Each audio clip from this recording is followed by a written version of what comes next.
নদিয়ার কল্যাণীতে JIS college of ইঞ্জিনিয়ারিংয়ের রজত জয়ন্তী বর্ষ উপলক্ষে জমকালো অনুষ্ঠানের আয়োজন হয়।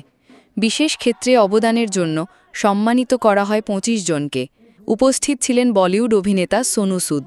প্রাক্তন পড়ুয়ারা স্মৃতিচারণ করে শোনালেন তাদের অভিজ্ঞতা। ভীষণ ভালো লাগছে।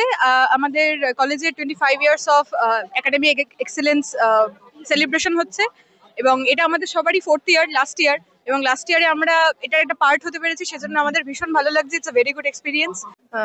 আমি জেএস এর 2009 এর পাস আউট, বায়োমেডিক্যাল ইঞ্জিনিয়ারিং। আমি এখন টিসিএস রিসার্চে কর্মরত লাস্ট অলমোস্ট 10 বছর। এখান থেকেই পুরোটা শুরু, তাই JIS Alma matter thankful to for everything. আমি জেআইএস এর 2011 পাস আউট। আমি এখন কাইজিন ইন্ডিয়া প্রাইভেট লিমিটেডে আছি, মলিকুলার বায়োলজি নিয়ে কাজ করি। অবশ্যই আমাদের যে সাকসেস তার পেছনে কলেজের অবদান অনস্বীকার্য।